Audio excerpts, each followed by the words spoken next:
15 சட்டமன்ற தொகுதிகளுக்கு இடைத்தேர்தல் நடைபெறுவதற்கான வாய்ப்பு இருக்கு. ஒரு மினி சட்டமன்ற தேர்தலே நடக்க போகுது அப்படிங்கிறாங்க. இங்க நடந்திருக்கிறது ஆட்சி மாற்றமோ அதிகார மாற்றமோ பெரிய புரட்சியோ அதெல்லாம் இல்லை. இவங்க என்ன பண்ண முயற்சி பண்றாங்கன்னா அதிமுகவை ரிப்ளேஸ் பண்ணணும்னு முயற்சி பண்றாங்க, அவ்வளவுதான்.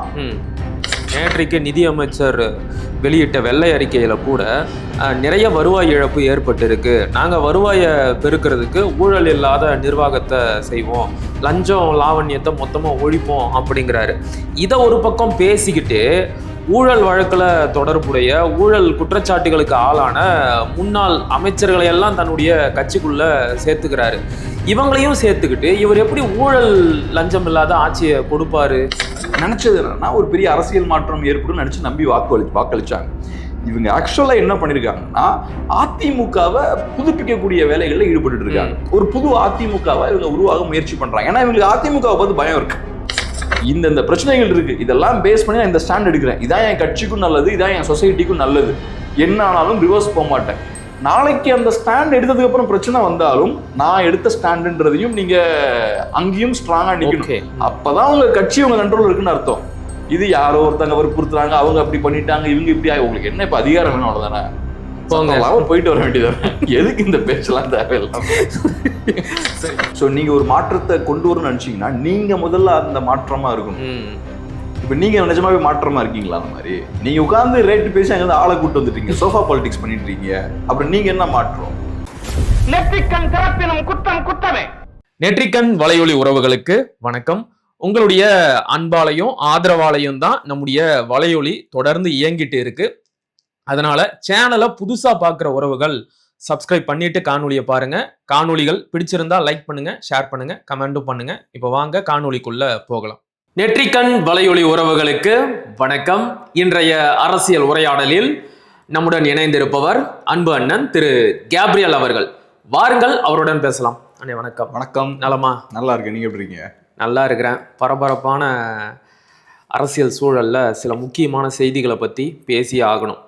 அதிமுகவோட முகங்களாக பார்க்கப்பட்ட கடம்பூர் ராஜு, நேற்றைக்கு விஜயபாஸ்கர், இவங்களை தொடர்ந்து சிவி சண்முகமும் தாவேகா சைடு போக போறாரு அப்படிங்கிற பேச்சு அடிப்படுது. இதை எப்படி பார்க்குறீங்க? இது சரியான அரசியல் தானா? அங்கிருந்து இங்க வந்து சேர்ற ஆட்களும் சரியான ஆட்கள் இல்லை, இவங்க பண்ணக்கூடிய அரசியலும் சரியான அரசியல் கிடையாது. இப்ப நியாயமான ஒரு அரசியல்வாதியா இருந்தாருன்னா எதுக்கு இந்த மாதிரி போக வேண்டிய அவசியம் இருக்கு? அதே மாதிரி நியாயமா இல்லாத ஒரு அரசியல்வாதியை உங்களால ஈர்க்க முடியுதுன்னா அப்ப நீங்களும் கரெக்டான ஒரு பார்ட்டி இல்லைன்றது ப்ரூவ் பண்ணது இல்லை. ஸோ அதனால தாவேகா கட்சியை பொறுத்தளவுல ஸ்டார்டிங்ல இருந்தே நிறைய தவறுகள் அவங்க பண்ணிக்கிட்டே இருக்காங்க. அந்த மாதிரியான ஒரு சூழலுக்கும் தமிழ் மக்கள் அவங்களை கொண்டு போய் விட்டுட்டாங்க. எனக்கு அது வந்து ரொம்ப சந்தோஷமா இருக்கு. உள்ளபடி ஆக்சுவலா பார்த்தோம்னா அவங்களுக்கு சிம்பிள் மெஜாரிட்டி கிடைக்கல, 108 சீட்ஸ் தான் அவங்களால ஜெயிக்க முடியுது. ஸோ அப்போ பார்த்தோம்னா தமிழ்நாட்டில் பிக்கெஸ்ட் பொலிட்டிக்கல் பார்ட்டியாக இருந்தாலும் அவங்களுக்கு சிங்கிள் மெஜாரிட்டி இல்லை, சிம்பிள் மெஜாரிட்டி இல்லை. ஸோ அதனால ஏதோ ஒரு வகையில் கூட்டணி கட்சிகளோட சேர வேண்டியது இருக்கு. காங்கிரஸோட சேர்றாங்க, திமுகவோட கூட்டணி கட்சிகளோட சேர்றாங்க, அதுலேயே அவங்களுக்கு பேர் அடிபடுது. அதுக்கப்புறம் பார்த்தோம்னா அந்த கட்சிகள் மேலேயும் அவங்களுக்கு நம்பிக்கை இல்லை. அது நியாயமான ஒரு விஷயம் தான், அவங்க நம்பி இருக்க முடியாது. ஸோ இப்போ என்ன பண்றாங்க, அதிமுகல கூடிய எம்எல்ஏஸை கொண்டு வராங்க, அதிமுகல கூடிய மினிஸ்டர்ஸை கொண்டு வராங்க, திமுக கூடிய ஒரு எம்எல்ஏவை கொண்டு வராங்க. அப்ப நீங்க யாரெல்லாம் ஊழல்வாதிகள்னு சொன்னீங்களோ அவங்க எல்லாம் இப்ப உங்க கட்சியில வந்து உட்கார்ந்துருக்காங்க. ஆமா, விஜயபாஸ்கர் என்ன தூய சக்தியா? அவர் மேல குட்கா ஸ்கேம் கேஸ்லாம் இருக்கு அவர் மேல. இன்னமும் சென்னை ஸ்பெஷல் கோர்ட்ல அது ஆக்டிவா இருக்கு. ஸோ அவரை நீங்க உள்ள கொண்டு வரீங்க. இனி அடுத்த சிவி சண்முகம் வருவதற்கான வாய்ப்பு அதிகம்ன்றாங்க. அவரை தொடர்ந்து இன்னும் 7 அதிமுக சட்டமன்ற உறுப்பினர்களும் தங்களுடைய பதவியை ராஜினாமா பண்ண போறதாகவும் ஒரு செய்தி வந்திருக்கு. அதாவது ஒட்டுமொத்தமாக 15 சட்டமன்ற தொகுதிகளுக்கு இடைத்தேர்தல் நடைபெறுவதற்கான வாய்ப்பு இருக்கு, ஒரு மினி சட்டமன்ற தேர்தலே நடக்க போகுது அப்படிங்கிறாங்க. இங்க நடந்திருக்கிறது ஆட்சி மாற்றமோ அதிகார மாற்றமோ பெரிய புரட்சியோ அதெல்லாம் இல்லை. இவங்க என்ன பண்ண முயற்சி பண்றாங்கன்னா அதிமுகவை ரிப்ளேஸ் பண்ணணும்னு முயற்சி பண்றாங்க, அவ்வளவுதான். இவங்க மாற்று அரசியல் கிடையாது. மாற்று அரசியல்னா என்ன? திமுக அதிமுக ரெண்டு பேருக்கும் மாற்று தான் மாற்று அரசியல், திராவிடத்துக்கு மாற்று. ஆக்சுவலா தாவேகா என்ன பண்றாங்கன்னா அதிமுகவை ரிப்ளேஸ் பண்றாங்க. அதிமுக இருந்த இடத்துல இவங்க வந்து உட்கார்றாங்க. அதிமுகவை பொறுத்தளவுல அவங்களால சரியா ஃபங்க்ஷன் பண்ண முடியல. அதுக்கு நிறைய காரணங்கள் உண்டு. ஒன்று திமுக இருக்கிறாங்க, இன்னொரு சைட்ல பிஜேபி அவங்க முதல்ல ஏறி உட்கார்ந்துக்கிட்டாங்க. இதெல்லாம் இருக்கும்போது அப்புறம் அம்மையார் ஜெயலலிதா இருந்ததுக்கு அப்புறம் நெக்ஸ்ட் லீடரும் பார்த்தோம்னா அந்த சினிமா கவர்ச்சியோட கரிஸ்மேட்டிக்கான ஒரு லீடரா அவர் இல்லை. அப்கோர்ஸ் அவர் பார்ட்டியை கரெக்டா நிர்வாகம் பண்ணியிருக்காரு. பட் இருந்தாலும் ஜெயலலிதா அம்மையாருக்கு இருந்த அந்த அந்த ஒரு திரை பிரபலம் வந்து அவங்களுக்கு இவருக்கு இல்லை. ஸோ இந்த சிக்கல்கள்லாம் இருக்கும்போது அதிமுகவை இவங்க ரிப்ளேஸ் பண்ணிட்டாங்க. இப்போ சிக்கல் என்னன்னா, நீங்க அதிமுகவை நல்லா ரிப்ளேஸ் பண்ணிட்டீங்க, ஆனா இந்த சிஸ்டமை மாற்ற வேண்டிய தேவை இருக்கு. இங்க ஒரு அரசியல் மாற்றம் ஏற்படுத்த வேண்டிய தேவை இருக்கு. இப்ப அதிமுகவை நீங்க ரிப்ளேஸ் பண்றதால ஒரு ஸ்டேபிளான ஒரு சூழலை இங்க ஏற்படுத்த முடியாது. ஏன்னா இப்ப ஏற்கனவே 50-60 இயர்ஸ் அந்த ரெண்டு திராவிட கட்சிகளும் ஆட்சி பண்றாங்க. ஏகப்பட்ட பிரச்சனைகளை ஏற்படுத்திட்டாங்க. இந்த சிஸ்டமே பார்த்தோன்னா இப்ப சரியா ஃபங்க்ஷன் ஆக மாட்டேங்குது. பிரச்சனை அதுதான். நீங்க அதிமுகவை ரிப்ளேஸ் பண்ணுவதன் மூலமா அந்த சிஸ்டமை சரி பண்ண முடியாது. ஸோ இந்த சிஸ்டம் வந்து ஒரு பாயிண்ட்ல ஸ்டார்ட் ஆகுது, 60களில் ஸ்டார்ட் ஆகுது, அப்புறம் ஒரு பீக்கை டச் பண்ணுது 90ஸ்ல, அதுக்கப்புறம் இப்போ அப்படியே ஸ்லோவா கீழே வருது. கீழே வரும்போது நீங்க என்ன பண்றீங்க, கரெக்டா அதிமுக இடத்துல போய் உட்காந்துக்கிட்டு அதிகாரத்திலேயே உட்காந்துருக்கீங்க. ஸோ அதனால இப்ப இந்த சிஸ்டமுக்குள்ளேயே நீங்க இருந்த சிஸ்டமை மீண்டு கொண்டு வர முடியாது. புரியுது. அதனால நீங்க தப்பான டைம்ல கரெக்டா அங்க வந்து உட்கார்ந்துருக்கீங்க. அதனாலதான் நேத்து அமைச்சர் பேசும்போதும் பார்த்தோம்னா ஏகப்பட்ட கடன் இருக்கு, 13 லட்சம் கோடி ரூபாய் இருக்கு. ஏன்னா உங்களுக்கு தெரியும் இந்த சிஸ்டம்குள்ள உங்களுக்கு எதுவும் பெருசா பண்ண முடியாது. ஏன்னா இந்த சிஸ்டமை கம்ப்ளீட்டா உடச்சு வச்சிருக்காங்க திமுக அதிமுக. நீங்க ஆக்சுவலா செய்ய வேண்டியது என்னன்னா, இவங்க ரெண்டு பேரையும் தூக்கி போட்டு ஒரு அரசியல் மாற்றம் ஏற்படுத்தி சிஸ்டம் நீங்க சேஞ்ச் பண்ணும். ஆனா அதுக்கான ஸ்ட்ரென்த் உங்களுக்கு கிடையாது. நீங்க எப்ப ஊழல்வாதிகள் எல்லாம் உள்ள கொண்டு வந்துட்டீங்களோ அப்பவே உங்களால பெரிய மாற்றங்கள்லாம் கொண்டு வர முடியாது. சரியா சொன்னீங்க. இப்ப நேற்றைக்கு நிதி அமைச்சர் வெளியிட்ட வெள்ளை அறிக்கையில கூட நிறைய வருவாய் இழப்பு ஏற்பட்டு இருக்கு, நாங்க வருவாயை பெருக்கிறதுக்கு ஊழல் இல்லாத நிர்வாகத்தை செய்வோம், லஞ்சம் லாவண்யத்தை மொத்தமா ஒழிப்போம் அப்படிங்கிறாரு. இதை ஒரு பக்கம் பேசிக்கிட்டு ஊழல் வழக்குல தொடர்புடைய ஊழல் குற்றச்சாட்டுகளுக்கு ஆளான முன்னாள் அமைச்சர்களை எல்லாம் தன்னுடைய கட்சிக்குள்ள சேர்த்துக்கிறாரு. இவங்களையும் சேர்த்துக்கிட்டு இவர் எப்படி ஊழல் லஞ்சம் இல்லாத ஆட்சியை கொடுப்பாரு? அது முரண்பாடா இல்லையா? ஆமா, இப்ப மக்கள் ஏன் அதிருப்தியா இருக்காங்க? இந்த சிஸ்டம் சரியா ஃபங்க்ஷன் ஆக மாட்டேங்குது, இந்த சிஸ்டம் கரப்டா இருக்கு, நிறைய லீக்கேஜஸ்லாம் இருக்கு, அமைச்சர் சொன்ன மாதிரி. ஸோ ஊழல்லாம் அதிகமா இருக்கு, எல்லா டிபார்ட்மெண்ட்ஸும் கரப்டா இருக்கு. அப்போ ஒண்ணு மக்கள்கிட்ட நிறைய பணத்தை பிடுங்குவாங்க, இன்னொன்னு அவங்க செய்ய வேண்டிய வேலையும் சரியா செய்ய மாட்டாங்க. ஊழல்வாதிகள்கிட்ட பிரச்சனை என்னன்னா, காசு வாங்கி பழகிட்டாங்கன்னா சரியா வேலை செய்ய மாட்டாங்க, செய்ய வேண்டிய வேலையை செய்ய மாட்டாங்க, நியாயமா நடந்துக்க மாட்டாங்க. ஸோ இந்த சிக்கல்கள்லாம் இருக்கு. இப்போ நீங்க இதை சரி பண்ணணும்னா இந்த சிஸ்டமுக்கு வெளியிருக்க ஆட்களை உள்ள கொண்டு வந்து அவங்கள அரசியல் மயப்படுத்தி அவங்களோட பலத்தோட நீங்க இங்க மாற்றங்களை கொண்டு வரணும். நீங்க என்ன பண்றீங்க, இந்த சிஸ்டம்லயே நல்லா ஊறி போனவங்களை அவங்கள நீங்க இப்ப உள்ள கொண்டு வரீங்க. உள்ள கொண்டு வந்து அவங்க என்ன பண்ணுவாங்க, இந்த சிஸ்டம் மாறுறதை அவங்க விரும்ப மாட்டாங்க. விஜய் பாஸ்கர் அவர்களா இருக்கட்டும், நாளைக்கு CV சண்முகமார்கள் வருவாருன்றாங்க, அவரா இருக்கட்டும், கடம்பூர் ராஜுவா இருக்கட்டும், இவங்க யாருமே இந்த சிஸ்டம் மாறுறதை விரும்ப மாட்டாங்க. ஏன்னா அவங்க இந்த சிஸ்டமை யூஸ் பண்ணி பெரிய நபர்களா மனிதர்களா மாறினவங்க. நீங்களே சொன்னபடி அவங்க எல்லாம் கரப்டும் கூட. நீங்க தானே சொன்னீங்க, அதெல்லாம் ஊழல் சக்தின்னு சொன்னாங்க, ஊழல் சக்தி எல்லாம் சொன்னீங்க. அப்ப உங்க வாதப்படி அவங்க எல்லாம் கரப்ட். ஸோ அப்போ இவங்கெல்லாம் சேர்ந்து சிஸ்டமை மாற்றுவாங்கன்னு நம்புறது இருக்குல்ல. ஸோ அதான் மக்கள் நினைச்சது என்னன்னா, ஒரு பெரிய அரசியல் மாற்றம் ஏற்படும் நினைச்சு நம்பி வாக்களிச்சாங்க. இவங்க ஆக்சுவலா என்ன பண்ணிருக்காங்கன்னா, அதிமுகவை புதுப்பிக்கக்கூடிய வேலைகளில் ஈடுபட்டு இருக்காங்க. ஒரு புது அதிமுகவை இவங்க உருவாக முயற்சி பண்றாங்க. ஏன்னா இவங்களுக்கு அதிமுகவை பார்த்து பயம் இருக்கு. இவங்களுக்கு அதிமுக உடனடியாக பலவீனப்படுத்தணுன்ற அவசரத்துல இருக்காங்க. ஏன்னா அதிமுக அங்க இருக்குன்னு வச்சுக்கோங்க ஸ்ட்ராங்கா, நாளைக்கு திருப்பி ஏறி வந்துடலாம். ஓகே, ஏன்னா இன்னைக்கு டிவிக்கே வச்சிருக்கக்கூடிய வாக்குகள்லாம் திமுக எதிர்ப்பு வாக்குகள் தான். அந்த வாக்குகளை அதிமுகனால நாளைக்கு திரும்ப பெற முடியும். நாளைக்கு டிவிக்கு ஆட்சி மோசமா இருக்குன்னு வச்சுப்போம், 2 வருஷம் கழிச்சு டிவிக்காவால ஒன்றும் பண்ண முடியலன்னு வச்சுப்போம். இவங்க அதிருப்தி அடைஞ்சு அங்க திரும்ப போயிருவாங்க. இதே திமுக எதிர்ப்பு வாக்காளர்கள் திரும்ப அதிமுகவுக்கே போயிருவாங்க. அந்த சிக்கல் இருக்கு. அது மட்டும் இல்லாம இன்னைக்கும் அதிமுக கிட்ட திமுக எதிர்ப்பு வாக்குகள் அதிகமா இருக்கு, கண்டிப்பா இருக்கு. ஆமா, அப்ப நீங்க அதிமுகவை முழுமையா அடிச்சு காலி பண்ணிட்டீங்கன்னா அந்த வாக்குகளையும் உள்ள கொண்டு வந்துடலாம். ஒண்ணு, நாளைக்கு நீங்க தப்பு பண்ணாலும் இங்க இருக்கவன் அங்க போகாம இருக்கணும்னா அங்க அதிமுக இருக்கக்கூடாது, அது ஒண்ணு. ரெண்டாவது, அதிமுக காலி பண்ணிட்டு அங்க இருக்கக்கூடிய மற்ற திமுக எதிர்ப்பு வாக்குகளையும் கொண்டு வந்துடலாம். ஏன்னா அவன் திமுக கிட்ட போக மாட்டான் என்னாலும். கரெக்ட், புரியுது. ஸோ இந்த மாதிரியான பிளானை போட்டு தான் அவங்க அதிமுகவை டார்கெட் பண்ணிட்டே இருக்காங்க. டே 1ல இருந்து நம்ம பேசிட்டு இருக்கோம். எலெக்ஷனுக்கு முன்னாடி இருந்து இவங்க டார்கெட் பண்றது ஃபுல்லா அதிமுகவை தான். திமுகவை இவங்க டச் பண்ணவே இல்லை. பேச்சு திமுக எதிர்ப்பு அதுன்னு பேசுறாங்க. இவங்களுக்கு திமுக ஒரு அசட். திமுக இருக்க வரைக்கும் தான் தாவேகோட அரசியல் செல்லுபடி ஆகும். ஆனா இவங்க காலி பண்ண முயற்சி பண்றது அதிமுகவை. ஆனா நல்ல காலமா இபிஎஸும் ஈஸியா விடுற மாதிரி தெரியல. அவர் ஏதோ ஒன்று ஃபைட் பண்றாரு. இவங்க அங்க போய் தாவேக்காவோட சேர முயற்சி பண்றாங்க, ஃப்ளோர் டெஸ்ட்லயும் மாத்தி ஓட்டு போடுறாங்க. அதெல்லாம் நடக்கும் போதும் ஏதோ ஒரு வகையில் அந்த கட்சியை ஹோல்டு பண்ணி தான் வச்சிருக்காரு.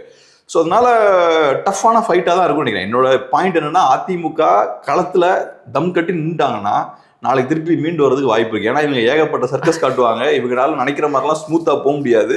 ஸோ களத்துல நல்லா ஸ்ட்ராங்கா இருந்துட்டாங்கன்னா நாளைக்கு திரும்ப ஓரளவுக்கு ஏறி வர்றதுக்கு வாய்ப்பு இருக்கு. இப்ப என்ன ஆனாலும் அதிமுக வந்து ஒரு பாப்புலர் பார்ட்டி, ஒரு தனி நபர்களை முன் வச்சு அரசியல் செய்யக்கூடிய கட்சி. எம்ஜிஆர், ஜெயலலிதா, அதன் பிறகு வலுவான ஒரு தலைமை இல்லாததுனால தான் அந்த கட்சிக்குள்ள இவ்வளவு குழப்பங்கள். கட்சியும் இப்ப கொஞ்சம் கொஞ்சமா கரைஞ்சுக்கிட்டே இருக்கு. ஆனா கொள்கை கூட்டணி அப்படின்னு சொல்லப்பட்ட திமுகவை எடுத்துக்கிட்டாலும் அங்கேயும் இதே மாதிரியான பிரச்சனைகள் தொடங்கி இருக்கு. எடுத்துக்காட்டுக்கு மதிமுக வந்து திமுக கூட்டணியில இருந்து வெளியேற போகுது அப்படிங்கிற செய்தியும் வந்திருக்கு.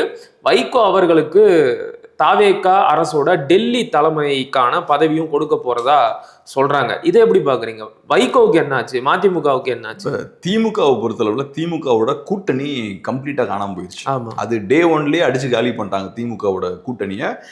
இப்ப எம்டிஎம்கே மாதிரியான ஒரு கட்சியும் உள்ள கொண்டு வருவதற்கான முயற்சி போயிட்டு இருக்கு அப்படின்ற மாதிரி தான் தோணுது நடக்கிற விஷயங்கள்லாம் வச்சு பார்க்கும்போது. ஏன்னா இப்ப தாவேக்காவை பொறுத்தளவில் அவங்களுக்கு ஒரு நிறைய இன்செக்யூரிட்டி இருக்கு. ஒன்று, இடதுசாரிகளையும் விசிகேவையும் நம்பி இருக்க முடியாது.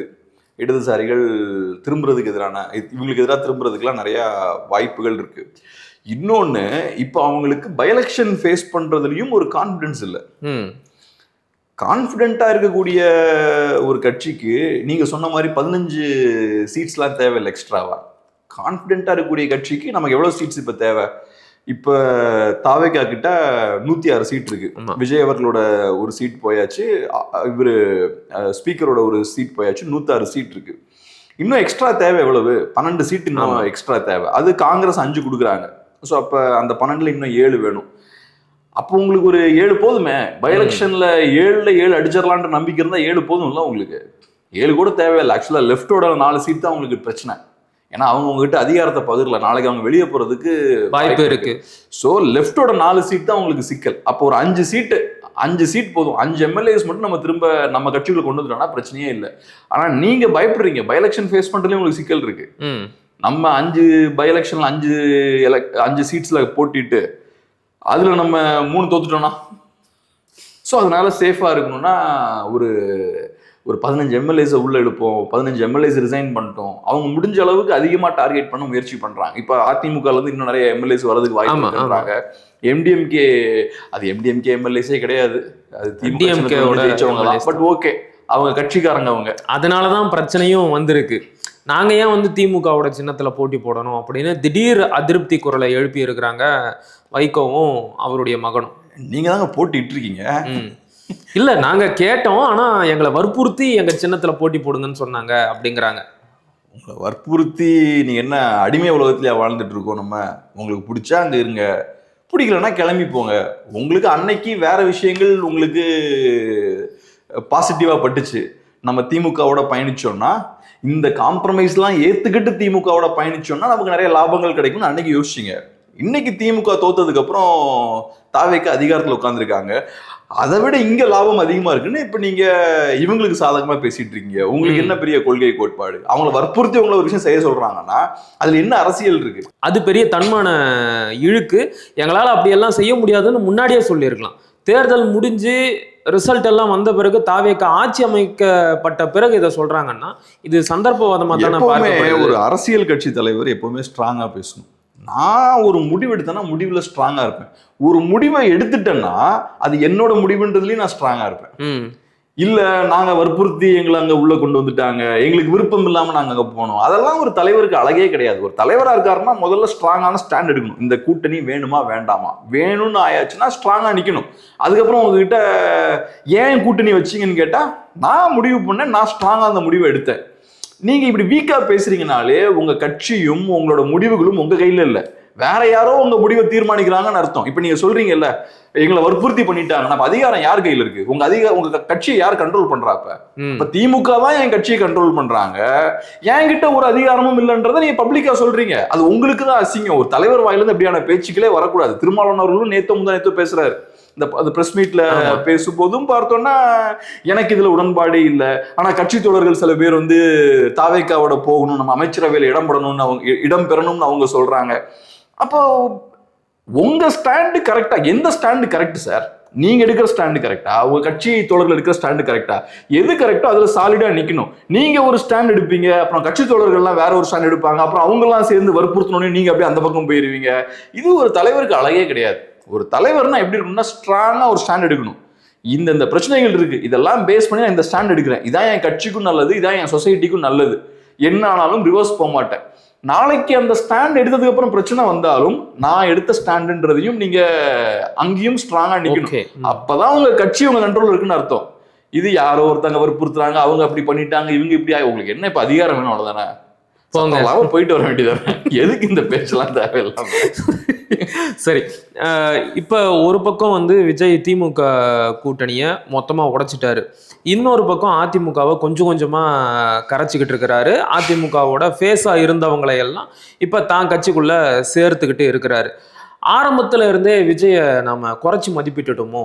கண்டிப்பா, அதுல எந்த மாற்று கருத்துமே இல்லை. நான் பர்சனலா விஜய் அவர்களை டெஃபினட்டா அண்டர்ஸ்டிமேட் தான் பண்ணியிருக்கேன். அவர் இந்த அளவுக்கு ஓட்ஸ் வாங்க மாட்டாருன்னு நான் நினைச்சேன். இப்போ என்ன பொறுத்தளவுல நான் வந்து ஒரு போல்ஸ்டர் கிடையாது.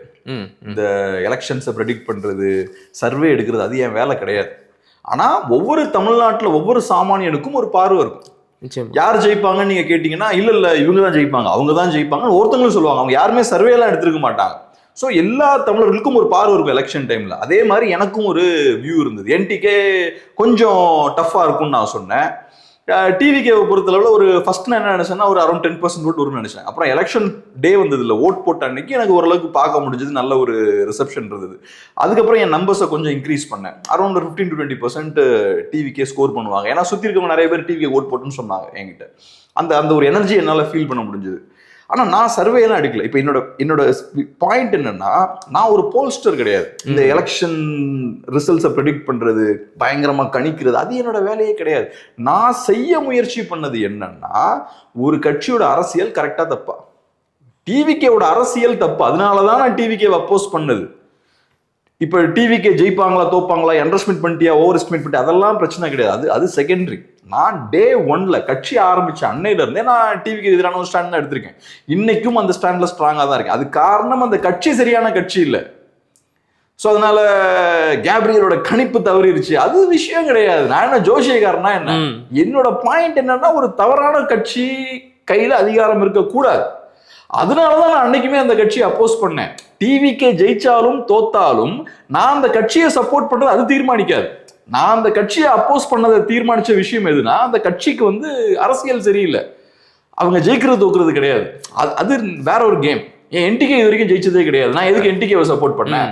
ஸோ அதனால இது விஷயம் கிடையாது. பட் நம்ம ஆளுங்க வந்து ஏதோ நம்ம கணிக்க தவறுனதால டிவிக்கு அப்போஸ் பண்ண மாதிரி நினைச்சிட்டு இருக்காங்க. அப்படி கிடையாது. கரெக்டாவே கணிச்சிருந்தாலும் டிவிக்கு அப்போஸ் பண்ண தான் போறோம். ஏன்னா அவங்க அரசியல் மோசமான அரசியல். புரியுது. இப்ப நான் சர்வே ரிப்போர்ட்லாம் எடுத்து டிவிக்கு 40% வாங்கிடுவாங்கன்ற ரிப்போர்ட் எனக்கு வருதுன்னு வச்சுப்போம், அப்பயும் நான் டிவிக்கு அப்போஸ் தான் பண்ணுவேன். ஏன்னா அவங்களோட அரசியல நமக்கு பிரச்சனை இருக்கு. புரியுது. ஸோ அதனால இதை கிளியரா முதல் பிரிச்சு நம்ம பார்க்க தெரியணும். இது ஒரு பெரிய தோல்வி கிடையாது. கேப்ரியல் கணிக்க தவிர நீங்க சொன்ன மாதிரி நீங்க வந்து போல்ஸ்டார் கிடையாது, நீங்க வந்து சஃபாலஜிஸ்ட் கிடையாது. ஆனா உண்மையான சஃபாலஜிஸ்டே வந்து தமிழ்நாட்டோட அரசியல் களத்தை வந்து சரியா கணிக்க தவறிட்டாங்க. எல்லாருடைய கால்குலேஷனையும் தாண்டி தான் விஜய் ஜெயிச்சிருக்கிறாரு. நிறைய லிமிடேஷன்ஸ் இருக்கு அவங்களுக்கும். கரெக்ட். எல்லாருடைய கணிப்பையும் மீறி தான் வந்து விஜய் இந்த வெற்றியை பெற்று இருக்கிறாரு. அவர் ஏதாச்சும் புதிய மாற்றத்தை கொடுப்பாரு அப்படின்னு நம்பி இருக்கிற நேரத்துல தான் ஏற்கனவே இருந்த பழைய திராவிட கட்சிகள்ல இருந்த ஆட்களையும் கூட்டணி கட்சிகளையும் தான் பக்கம் சேர்த்துக்கிறாரு. இப்படிப்பட்ட சூழல்ல அவரால் உண்மையாகவே ஏதாச்சும் மாற்றத்தை கொடுக்க முடியுமா, இல்ல உள்ள வந்தவங்க அந்த மாற்றத்தை கொடுக்க விடுவாங்களா? முதல்ல மாற்றத்தெல்லாம் கொடுக்கறதுக்கு முன்னாடி காந்தியா மார்ட்டின் லூத்தர் கிங் யார் சொல்லுவாங்க, be the change you wish to சீம்பாங்கல்ல, be the change you want to see wish to see. நம்ம ஒன்று ஸோ நீங்க ஒரு மாற்றத்தை கொண்டு வரணும்னு நினைச்சீங்கன்னா நீங்க முதல்ல அந்த மாற்றமா இருக்கணும். இப்ப நீங்க நிஜமாவே மாற்றமா இருக்கீங்களா? அந்த மாதிரி நீங்க உட்கார்ந்து ரேட்டு பேசி அங்க ஆளை கூட்டு வந்துட்டீங்க, சோஃபா பாலிடிக்ஸ் பண்ணிட்டு இருக்கீங்க. அப்புறம் நீங்க என்ன மாற்றம்? நீங்க உட்கார்ந்து அதிமுக எக்ஸ் மினிஸ்டர்ஸையும் எம்எல்ஏஸையும் உள்ள கொண்டு வந்து வச்சிருக்கீங்க. இதுதான் மாற்றம்? அவங்க எல்லாம் என்ன பெரிய புனிதர்களா, பெரிய விஷனரி லீடர்ஸ்? அவங்க எல்லாம் தமிழ்நாட்டை எப்படி அடுத்த ஸ்டேஜுக்கு கொண்டு போலான்றதான் முள்ளரமா யோசிச்சுட்டு இருக்க ஆட்களா? ஸோ நீங்க முதல்ல மாற்றமா இருக்கணும்ல. நீங்க ஒரு மாற்றமா இருந்தாதான் உங்களால சொசைட்டியை மாற்ற முடியும். உங்களுக்கு அதுக்கான இன்டென்ஷனே இல்லை. நீங்க ஸ்கேம் பண்ணிருக்கீங்க மக்கள் கிட்ட, அது இதுன்னு கதை பேசி நீங்க ஸ்கேம் பண்ணிருக்கீங்க. இது எவ்வளவு பெரிய அபத்தமான விஷயம். ஸோ அதனால தமிழர்களை ஈஸியா இவங்க ஏமாத்திட்டாங்க. இப்போ வந்தது உண்மையான மாற்றம் கிடையாது, சும்மா பேருக்கு மட்டும்தான் இது மாற்றமே தவிர அடிப்படையா எந்த ஒரு அரசியல் மாற்றமும் நடந்திருக்கிற ஒரே மாற்றம் அதிமுகன்ற கட்சியை தாவேகான்ற இன்னொரு கட்சி ரிப்ளேஸ் பண்ணிருக்கு. அதிமுக செய்த வேலையை தாவேகான்ற கட்சி இப்ப செய்யுது. நான் பார்த்த அளவில் இப்படிதான்.